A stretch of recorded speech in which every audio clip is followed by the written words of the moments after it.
All right, so I had a question about how to uh, how to do custom CSS in ClickFunnels, how to know which identifiers to use, which classes to use. And now I'm not a programmer and I'm not a CSS expert by any means, but I know what to look for inside of ClickFunnels and how to do this. There's a couple of resources. W3schools.com is a great resource for learning HTML and CSS, even JavaScript and different things. And then also freecodecamp.org. You sign up and there's these lessons that you can go through for a lot of different things. So really good resources there to learn. So I'm going to show you, when you're inside the editor of ClickFunnels, a lot of times you can actually right click and just inspect. And that's going to show you the developer tools over here. And you can, resize this. You can pop it out, which is typically what I'll do, and have it on a separate monitor. So you go right here and choose how you want to dock it. This is where you undock into a separate window, left side, bottom, dock to right. So some different things that you can do there. So I can do that, and then the page width is still the same. You can also do, responsive, see what it looks like on different devices, custom screens, things like that. That's not going to work out so well for you in the editor, but if you're on the live page, that'll be good. But anyway, so there's lots of different things you can do with custom CSS, and let's just say, well, let's look at the settings here for an image, for example. I can change the height, width. I can go to, I can change different things here, different kind of looks, right, for these images. And then there's some more advanced settings. I can change these as well. So shadow, border, that kind of stuff. But if I wanted to do, something a little bit different, for example, I would want to use some custom CSS.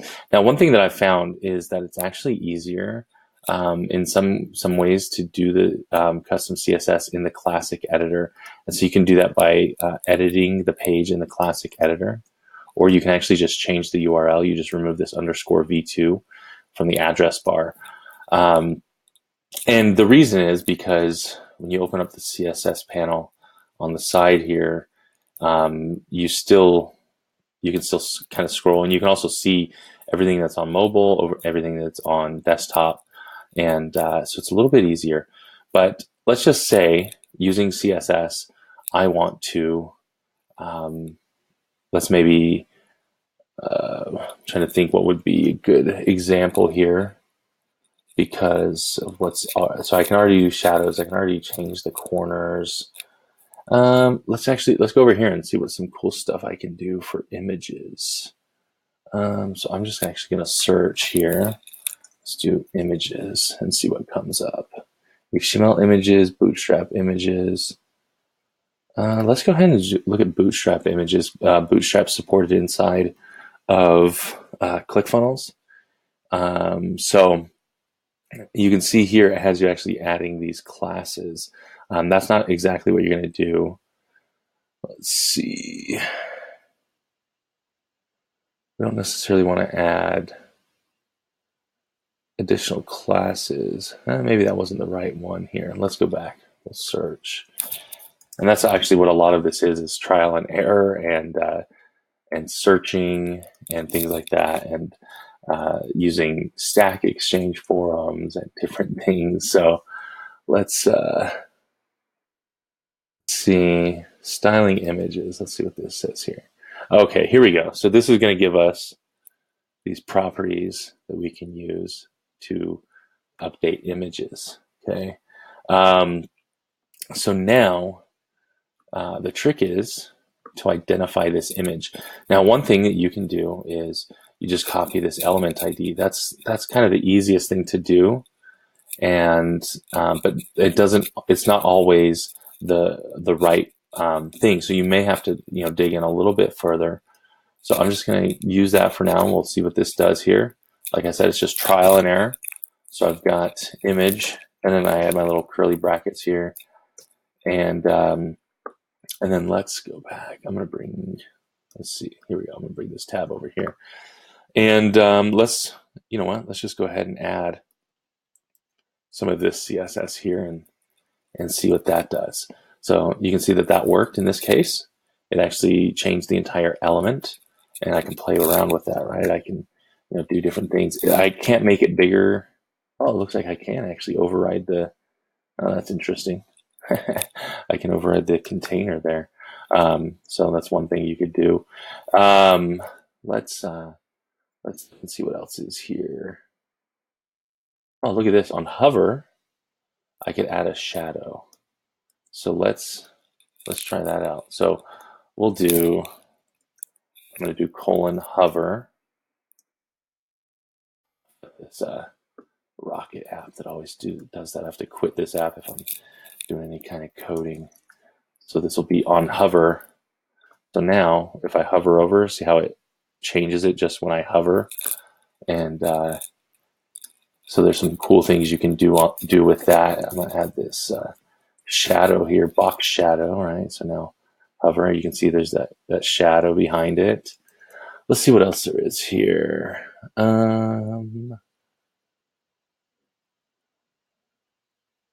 Oh, here we go. We can do a Polaroid image. Let's try this.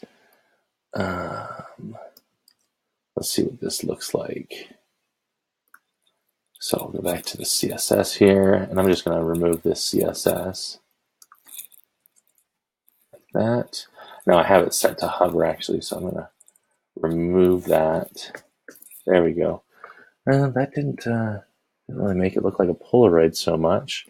Let me see what I missed. Oh, I probably need... Oh, so I need some additional stuff here, so that's probably not going to work. Transparent. Okay, so we can do opacity and filters. Looks like this right here is only for Internet Explorer 8, so I'm just actually going to ignore that. But if I do opacity, we can make it kind of a transparent image a little bit. And that would actually, if there was a background behind there, if I had a, for example, a section background, that would, oh, something just froze up on me here. That would, you'd be able to see it through that image. So let's just see, image filters. So these are kind of cool. Let's see. We got grayscale. There's a filter reference. Here we go. So I'm going to open that up, and we'll do this. So let's go here. This is going to change it to grayscale. So let's replace this, and that's going to make it grayscale. Well, let's see what other filters we can do here. Let's do brightness. We can change brightness, contrast, drop shadow, grayscale, hue, rotation. Let's see.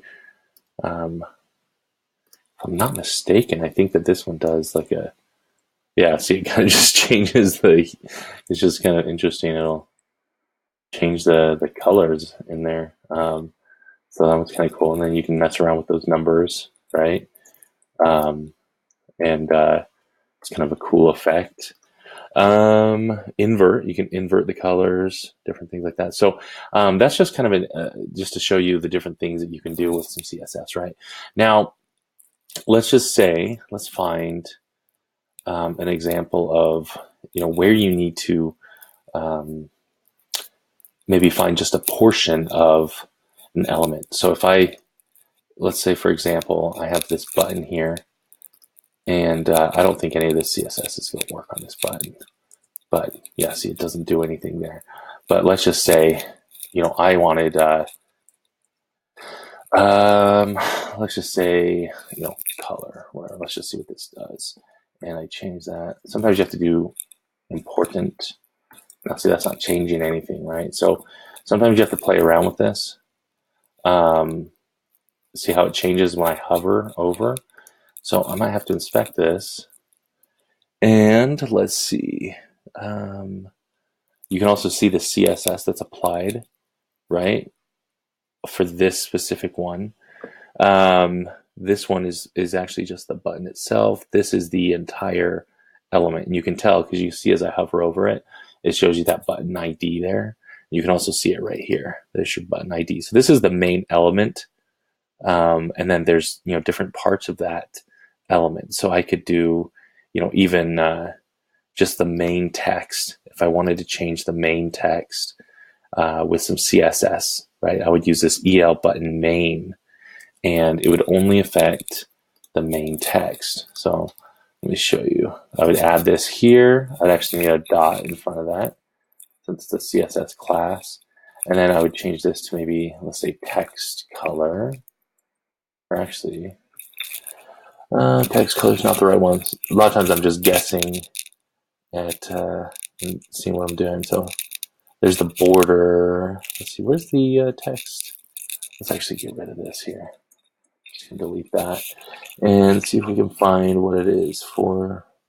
So there's the border, the color.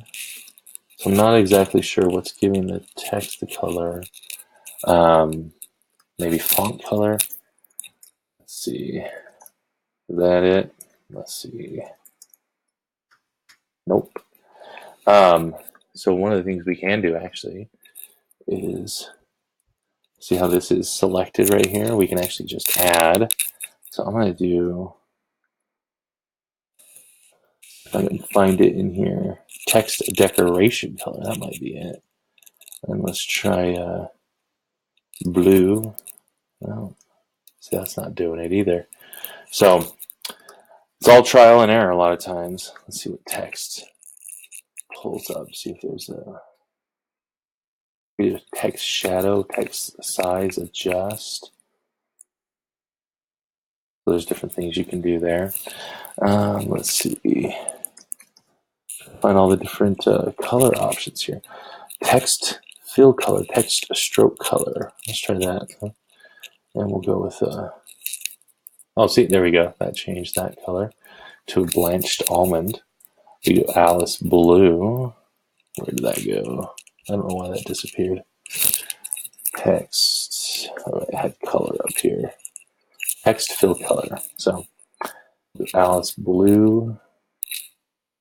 That changed it slightly. Kind of hard to see. You can also click this little color picker. There we go. Now you can see it a little bit better. So it's a lot of trial and error, just kind of investigating and seeing and learning. If you go through the W3 schools or the free code camp, it's going to give you a lot more, you'll understand a lot more of what to be looking for. But when you're, looking at the page, ultimately, if you inspect, you're going to be, let's get out of the color picker there. Let's just see, so I'll inspect right here. And, that's one thing you don't want to do. Make sure the sidebar's closed when you inspect something, because it'll give you something completely different. So inspect. And so this is a column is what I found here. And if I go up, then that is going to be, let's see, that's my container. So this here, I think that's my entire section. So I always look for the IDs, right? Oh, there's my section ID right there. So that's my section. If I wanted to do something on the section, this is going to be my row here. I just don't see there it is, row ID right there. And then I can go from there and that's kind of how things break down. You have sections, rows, columns, and then elements. So now this column right here, this is where I'm going to find, the different elements, right? So there's my headline. There's the text, which is also a headline element. There's the video wrapper. So different things I can do there. Yeah, so this is kind of cool too. You can play around with this to preview things essentially. So if I wanted to do, let's do border bottom color. That's blue violet. Let's see what that did there. So it's not showing me anything because I think I need to actually add a width. So we'll do border bottom. That's going to have me pick a color too. So let's do border bottom width. And then we can do thick. That's not doing it. Let me see. Let's do 10 px maybe. No. Sometimes I do important just to override anything. That's not it. So that's you know what? It's all trial and error. So let's do border.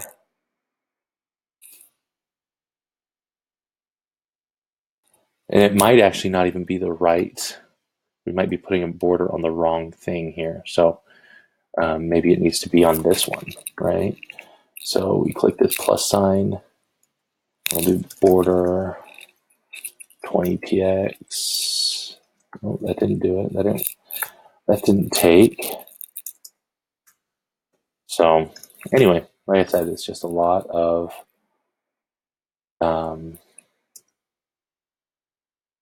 trial and error figuring stuff like this out. So anyway, I hope that's helpful. And there we go. See, I had to add a style. That's why it wasn't doing anything. So style, and then I could do the border bottom width, and let's do thick, and then let's just get rid of this because it's not working. Oh, and let's change that. It's a darker color here so we can see it. There we go. But here's the thing is now, in order for this to stick, this is just to kind of play around with this. I actually need to copy this and paste it into the custom CSS. And so now if I do that for the, here we go, let's get rid of that. And it would apply this to every video though on the page. So if I have more than one video, and so that's where I would need the actual video ID, right here. If I just want to do it for just that specific video. So that is kind of just a rough overview of CSS inside ClickFunnels. Hopefully that's helpful.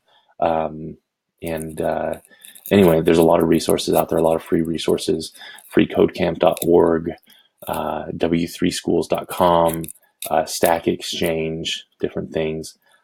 Really, I think honestly your best bet is probably going through like this intro to CSS course here on Free Code Camp, or even doing on W3 Schools, learn CSS and just work through this tutorial, and it's going to give you a really good basis.